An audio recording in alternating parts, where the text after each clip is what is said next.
ನಮ್ಮ ಮುಳಬಾಗಿಲು ತಾಲೂಕಿನ ಕೂಡುಮಲೆ ಅಥವಾ ಕುರುಡುಮಲೆ ಗ್ರಾಮದಲ್ಲಿ ಬ್ರಹ್ಮರಥೋತ್ಸವ ವಿನಾಯಕನ ಬ್ರಹ್ಮರಥೋತ್ಸವ ಇದ್ದು ಈ ಒಂದು ಕಾರ್ಯಕ್ರಮದಲ್ಲಿ ನಮ್ಮ ನಾಯಕರಾದಂಥ ಕೊತ್ತೂರು ಜಿ ಮಂಜುನಾಥರವರು, ನಮ್ಮ ಮುಳಬಾಗಿಲು ತಾಲೂಕಿನ ನಾಯಕರಾದಂಥ ವಿ ಆದಿನಾರಾಯಣರವರು, ವಿಧಾನ ಪರಿಷತ್ ಸದಸ್ಯರಾದಂಥ ಅನಿಲ್ ಕುಮಾರ್ ಅವರು ಮತ್ತು ನಮ್ಮ ತಾಲೂಕಿನ ಎಲ್ಲ ಹಿರಿಯರು, ಎಲ್ಲ ನಾಯಕರು ಇವತ್ತಿನ ದಿವಸ ಈ ಒಂದು ಬ್ರಹ್ಮರಥೋತ್ಸವ ಕಾರ್ಯಕ್ರಮದಲ್ಲಿ ಪಾಲ್ಗೊಂಡು ಎಲ್ಲ ಜನಗಳಿಗೆ ಒಳ್ಳೆಯದಾಗಲಿ ಅಂತೇಳಿ ಭಗವಂತನ ಪ್ರಾರ್ಥನೆ ಮಾಡ್ತಾ, ಈ ಒಂದು ವಿಶ್ವಪ್ರಸಿದ್ಧ ಕೂಡುಮಲೆಯಲ್ಲಿ ಅನೇಕ ವರ್ಷಗಳಿಂದ ದೇವತೆಗಳಿಂದ ಪ್ರತಿಷ್ಠಾಪನೆ ಆಗಿರ್ತಕ್ಕಂಥ ವಿನಾಯಕನ ಒಂದು ಬ್ರಹ್ಮರಥೋತ್ಸವ ಇವತ್ತು ಅತ್ಯಂತ ವಿಜೃಂಭಣೆಯಿಂದ ನೆರವೇರಿ ಇಡೀ ಸುಮಾರು ರಾಜ್ಯಗಳು, ಇಡೀ ದೇಶದಿಂದ ಅನೇಕ ಭಾಗಗಳಿಂದ ಬಂದು ಇವತ್ತು ದಿವಸ ಈ ಒಂದು ಬ್ರಹ್ಮರಥೋತ್ಸವದಲ್ಲಿ ಪಾಲ್ಗೊಂಡಿದ್ದಾರೆ.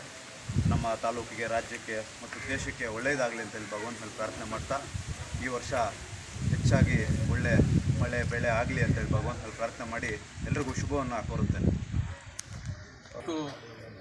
ಕೂಡುಮಲೆ ಗಣಪತಿ ಅಂದರೆ ಇಡೀ ರಾಜ್ಯಸಭೆ ಮತ್ತು ವಿಧಾನಸಭೆ ಕೇಂದ್ರದಲ್ಲಿ ಕೂಡ ಇವತ್ತು ಕೂಡುಮಲೆ ಸ್ವಾಮಿನ ನೆನೆಸ್ಕೊಳ್ತಿರ್ತಕ್ಕಂಥ ಉದಾಹರಣೆಗಳಿದೆ. ಯಾಕಂದರೆ ಕೂಡುಮಲೆ ಗಣಪತಿ ಅಂದರೆ ಅರ್ಜುನ ಅವರೆಲ್ಲ ಪ್ರತಿಷ್ಠಾಪನೆ ಮಾಡತಕ್ಕಂಥ ಒಂದು ದೇವಸ್ಥಾನ. ಇದು ಪುರಾತನ ದೇವಸ್ಥಾನ, ಸಾಲಿಗ್ರಾಮ ಇದು. ಅದರಿಂದ ಕೂಡುಮಲೆಯಲ್ಲಿ ಇವತ್ತು ಕೂಡುಮಲೆ ಅನ್ನೋದಕ್ಕೆ ಒಂದೊಂದು ಹೆಸರಿದೆ. ಅದಕ್ಕೆ ಭಾಳ ಚೆನ್ನಾಗಿ ನಮ್ಮ ಬ್ರಾಹ್ಮಣರು ಹೇಳ್ತಾರೆ, ಅದಕ್ಕೆ ನಮ್ಮ ರವಿಗೆ ಚೆನ್ನಾಗಿ ಗೊತ್ತು. ಆದರೆ ವಿಶೇಷವಾಗಿ ಇವತ್ತು ಕೂಡುಮಲೆಗೆ ಎಲ್ಲ ಭಕ್ತಾದಿಗಳು, ಎಲ್ಲ ರಾಜ್ಯ ಮಟ್ಟದಿಂದ, ಎಲ್ಲ ಕೇಂದ್ರಗಳಿಂದ ಕೂಡ ಬಂದಿರತಕ್ಕಂಥ ಒಂದು ಉದಾಹರಣೆಗಳಿದೆ ಇಲ್ಲಿ. ಯಾಕಂದರೆ ನೆನ್ನೆ ಜಾಸ್ತಿ ಇದೆ, ನೆನ್ನೆ ಕೂಡುಮಲೆ ಹಬ್ಬ ಇರೋದ್ರಿಂದ ನೆನ್ನೆ ಹಬ್ಬದ ದಿವಸ ಜಾಸ್ತಿ ಜನ ಬಂದಿದ್ದಾರೆ.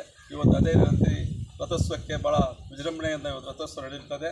ಆ ರಥೋತ್ಸವಕ್ಕೆ ಇವತ್ತು ನಮ್ಮ ಈ ನಾಯಕರಾದಂಥ ಕೊತ್ತೂರು ಮಂಜಣ್ಣ ಅವರು, ನಮ್ಮ ಮುಳಬಾಗಿಲು ತಾಲೂಕಿನ ನಾಯಕರಾಗಿರ್ತಕ್ಕಂಥ ಆದಿನಾರಾಯಣಪ್ಪ ಅವರು, ನಮ್ಮ ಶಿವಣ್ಣ ಮತ್ತು ರಾಜೇಂದ್ರ ಗೌಡರು ಮತ್ತು ಎಲ್ಲ ನಮ್ಮ ನಾಯಕರುಗಳು ಎಲ್ಲ ಪಕ್ಷಾತೀತವಾಗಿ ಇವತ್ತು ಒಳ್ಳೆ ಕಾರ್ಯಕ್ರಮವನ್ನು ನಡೆದಿರ್ತಾರೆ. ಇದಕ್ಕೆ ಬಂದಿರತಕ್ಕಂಥ ಎಲ್ಲ ಸಮಸ್ತ ನಾಗರಿಕರಿಗೆ ಏನು ಇವತ್ತು ಗಣೇಶನ ಹಬ್ಬ, ನೆನ್ನೆ ಇವತ್ತು ಗೌರಿ ಗಣೇಶ ಹಬ್ಬದ ಶುಭಾಶಯಗಳು ಸಲ್ಲಿಸ್ತಾ, ಇವತ್ತು ನಮ್ಮ ಆದಿನಾರಾಯಣಪ್ಪ ಅವರು ಬಂದು ದರ್ಶನ ಮಾಡಿಕೊಡ್ತಾರೆ. ಆ ಭಗವಂತ, ಆ ಕೂಡುಮಲೆ ಗಣಪತಿ, ಯಾಕಂದರೆ ಎಲ್ಲ ಲೋಕಸಭೆ ನಿಂತ್ಕೊಳ್ತವೆ, ಎಲ್ಲ ರಾಜ್ಯಸಭೆಗೆ ನಿಂತ್ಕೊಳ್ತಾರೆ, MLA ನಿಂತ್ಕೊಳ್ತಾರೆ, ಎಲ್ಲರೂ ಬಂದು ಪೂಜೆ ಮಾಡ್ಕೊಂಡು ಹೋಗ್ತಾರೆ.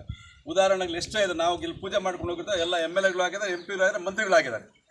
ಅದೇ ರೀ ಇವತ್ತು ನಮ್ಗೆ ಆದಿನಾರಾಯಣಪ್ಪ ಅವರು ಬಂದು ಅವರ ಆಶೀರ್ವಾದ ಪಡೆದಿರ್ತಾರೆ. ನಮ್ಮ ಸ್ವಾಮಿ ಗಣಪತಿ ಆಶೀರ್ವಾದ, ಅವ್ರಿಗೂ ದೇವರು ಒಳ್ಳೇದು ಮಾಡಲಿ ಅಂತ, ಅವ್ರಿಗೂ ಆಶೀರ್ವಾದ ಸಿಕ್ಕಲಿ ಅಂತ ಭಾವಿಸ್ತಾ, ಏನು ಇವತ್ತು ಇಲ್ಲಿ ಬಂದಿರತಕ್ಕಂಥ ಎಲ್ಲ ನಮ್ಮ ನಾಯಕರಿಗೂ, ಬಂದಿರತಕ್ಕಂಥ ಪತ್ರಿಕಾ ಮಾಧ್ಯಮಗಳಿಗೆ ವಂದಿಸಿ ನಾನು ಮಾತನ್ನು ಮುಕ್ತಾಯ ಮಾಡ್ತೀನಿ. ಜೈ ಹಿಂದ್, ಜೈ ಕರ್ನಾಟಕ. ಈ ದಿನ ನಮ್ಮ ಮುಳಬಾಗಿಲು ತಾಲೂಕಿನ ಕೂಡುಮಲೆಯಲ್ಲಿ ನಮ್ಮ ಗಣೇಶ ದೇವಸ್ಥಾನದ ಎಲ್ಲ ಕಮಿಟಿಯವರು ಸೇರಿ ಈ ಬ್ರಹ್ಮರಥೋತ್ಸವ ಕಾರ್ಯಕ್ರಮವನ್ನು ಹಮ್ಮಿಕೊಂಡಿದ್ದಾರೆ. ಈ ಕಾರ್ಯಕ್ರಮಕ್ಕೆ ನಮ್ಮ ಕೂಡುಮಲೆ ಪಂಚಾಯತಿಯ ಎಲ್ಲ ಕಾಂಗ್ರೆಸ್ ಪಕ್ಷದ ಮುಖಂಡರು ನಮ್ಮನ್ನು ಆಹ್ವಾನಿಸಿದ್ದಾರೆ. ಅದಕ್ಕೆ ನಮ್ಮ ಎಲ್ಲ ಕಾಂಗ್ರೆಸ್ ಪಕ್ಷದ ಪರವಾಗಿ ಅವರಿಗೆ ಧನ್ಯವಾದಗಳನ್ನು ತಿಳಿಸ್ತೀವಿ. ನಮ್ಮ ಕರ್ನಾಟಕದಲ್ಲಿ ಯಾವುದೇ ಒಂದು ಒಳ್ಳೆಯ ಕಾರ್ಯವನ್ನು ಮಾಡಬೇಕಾದ್ರೆ ಮೊದಲನೇದಾಗಿ ನಮ್ಮ ಕೂಡುಮಲೆ ದೇವಸ್ಥಾನದಲ್ಲಿ ಪೂಜೆ ಸಲ್ಲಿಸಿ ನಂತರ ಬೇರೆ ಕಾರ್ಯಕ್ರಮವನ್ನು ಮುಂದುವರಿಸ್ತಾರೆ. ಅಷ್ಟೊಂದು ಇಲ್ಲಿ ಪವಿತ್ರವಾದಂಥ ಸ್ಥಳವಾಗಿರುತ್ತೆ. ಅದರಿಂದ ಎಲ್ಲ ಭಕ್ತಾದಿಗಳು ಕೂಡ ಆ ಸ್ವಾಮಿ ಎಲ್ಲರಿಗೂ ಒಳ್ಳೆಯದು ಮಾಡಲಿ ಅಂತ ಈ ಸಂದರ್ಭದಲ್ಲಿ ಬೇಡ್ಕೊತೀನಿ. ನಮ್ಮ ಮುಳಬಾಗಿಲು ತಾಲೂಕಿನ ಮತ್ತು ಕರ್ನಾಟಕ ರಾಜ್ಯದ ಎಲ್ಲ ಭಕ್ತಾದಿಗಳು ಕೂಡ ಒಳ್ಳೆಯದು ಮಾಡಲಿ, ಒಳ್ಳೆಯ ಬೆಳೆ ಆಗಲಿ ಈ ವರ್ಷದಲ್ಲಿ ಅಂತ ಈ ಸಂದರ್ಭದಲ್ಲಿ ಹೇಳ್ತಾ ಎಲ್ಲರಿಗೂ ಶುಭ ಹಾರೈಸ್ತೀನಿ. ಜೈ ಹಿಂದ್, ಜೈ ಕರ್ನಾಟಕ.